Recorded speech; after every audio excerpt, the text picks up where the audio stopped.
Hey, what's up, course creators and coaches and high ticket affiliates and whoever else is going to get benefit from this very video. Today, I'm going to be talking about the state of awareness of your market and why it's really important as a marketer of any kind to understand a couple of these principles in order to make sure that you are marketing to the right audience. Now, before I dive straight into that, my name is Jamie. If this is the first time on the channel, I'd like to say a very warm welcome to you. I'm a full-time affiliate marketer and coach to over 700 students. And what I do on this channel is really just document my 10 plus years online and hopefully help a few of you guys out in the interim. So if that's of interest to yourself, feel free to hit the old subscribe button down below and drop any comments if you're interested in keeping up to date with what I'm doing. Right.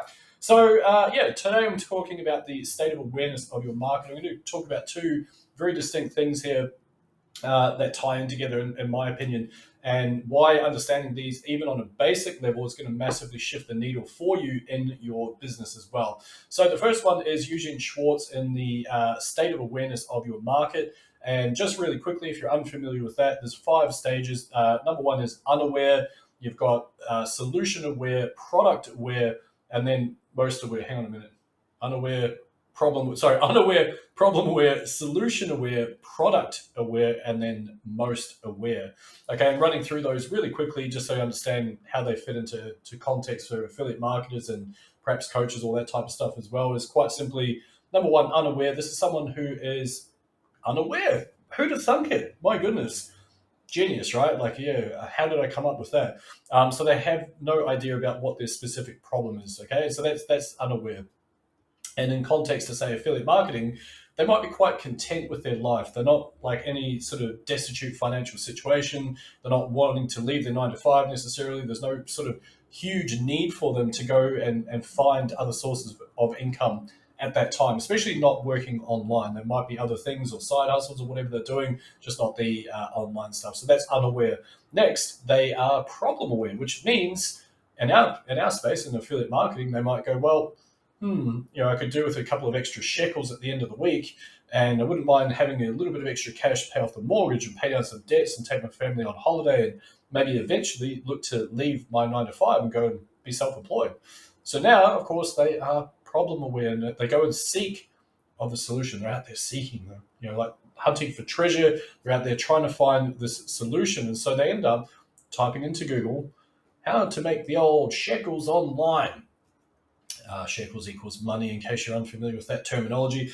And so then they go out and they try and find stuff, and they look through things like e-commerce, and then they start thinking about or buying into this idea of passive income, and they look at like crypto and trading bots and forex markets, and they get into all sorts of weird and wonderful things, and CPA marketing, FBA, and Kindle, and agency model, and then they stumble upon affiliate marketing, and they think, this is brilliant. This is it. Oh my God, I found it. This is the one.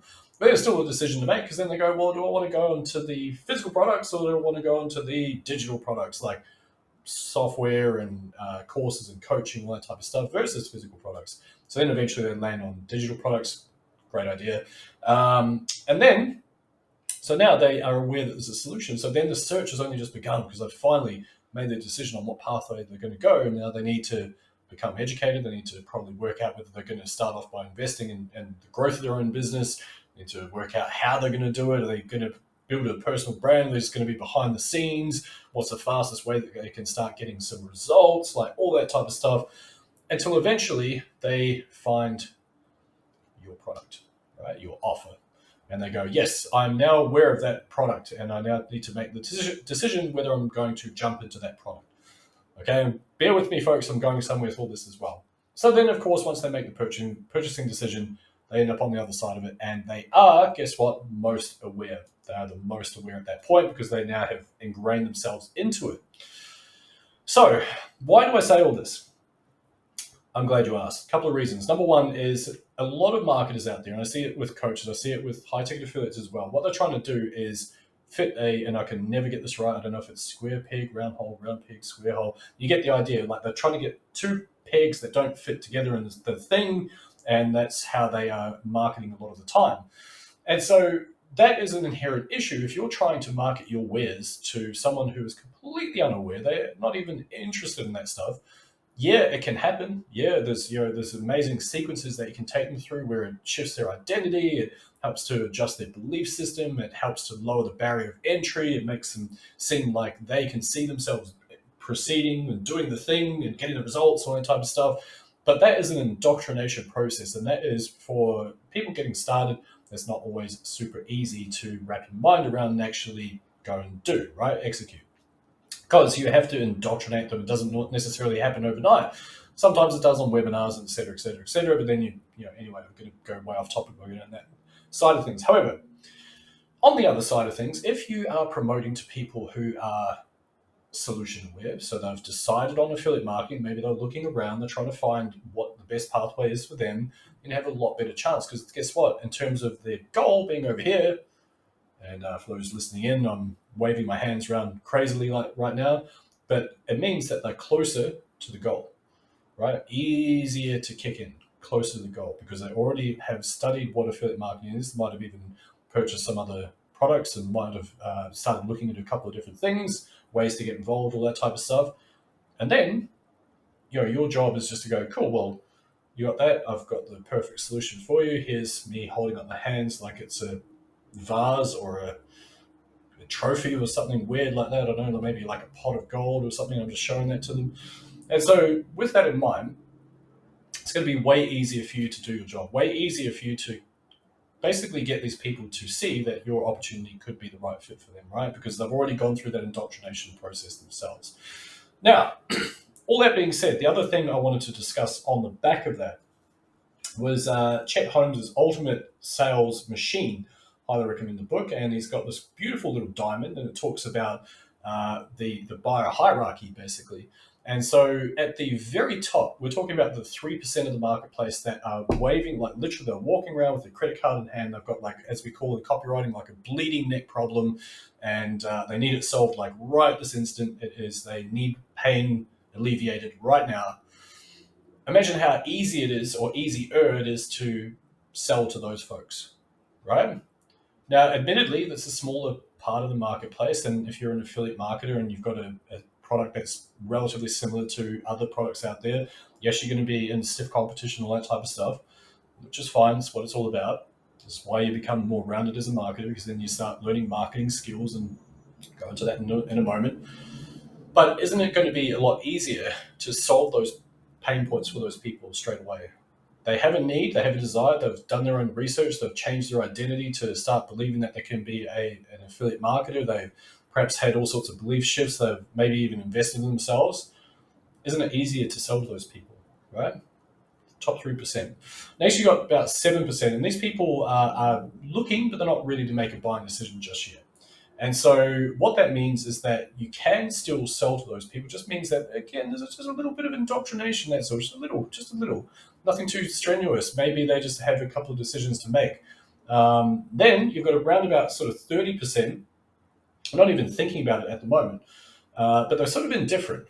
Like, with the right thing placed in front of them, maybe the frustrations, the pain points, all that type of stuff could get them over the line a little bit quicker, right? You got another 30%, which they think they're interested, right? And so now we're looking at the people that are sort of unaware and leading into more like sort of like problem aware, sort of like they're just aware of a problem, but it's not that big. It's not that desperate for them to make any moves just yet. They're not really that willing to put in the hard yards to create a different life for themselves at that point. Meaning, again, it's going to be very hard to sell to those folks, right? They might make an impulse buying decision on a low ticket item, but if you're selling high ticket, it's going to be really, really hard to get those people across the line. And then last but not least, got the 30% there who just know that they're not interested at all, right? And so that makes up the hierarchy there. So to give you kind of an example of how this is played out in real life, this is, well, actually, it was Elon Musk with Tesla. And his goal was, because he had limited cash flow, is, well, I could go in there and just create a whole new marketplace in the form of electric cars and all that type of stuff. Not that there weren't any at that point, but he obviously has dominated that marketplace.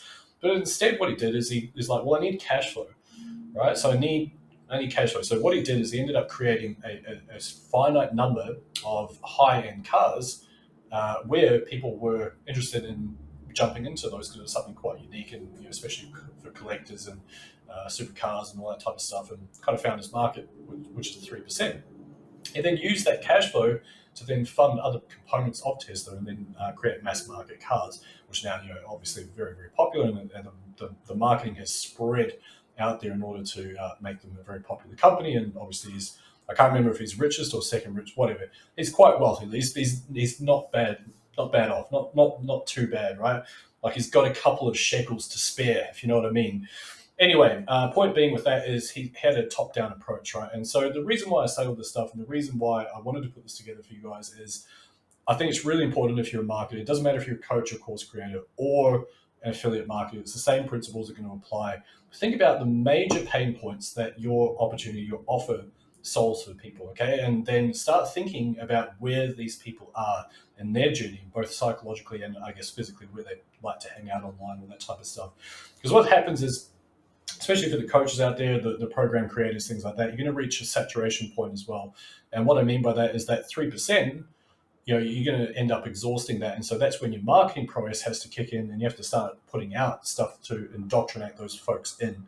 But that could be a long-term play. What I'd say is go where the capital is, go where the cash flow is. It's going to be a lot easier. And I think if you do focus on that and you are aware of the buying spectrum and how that ties into all this, then you guys will make life so much more easy for yourself in the long run. So that's it for today. I just wanted to put that together. Stick around and feel free to hit the subscribe button if you got any value from this. Like I said, this is me just documenting my decade plus of online experience. Hopefully this has helped a couple of you guys out. One more thing, if you're interested in joining my completely badass group, there is a link in the description. It's going to take you through to Old Facey, and I do some pretty cool stuff over there, including weekly lives and trainings, and give away free stuff, including cash. What am I mental? Probably. Anyway, free cash if you want it. It's in my group. Go check it out. See you guys in the next one.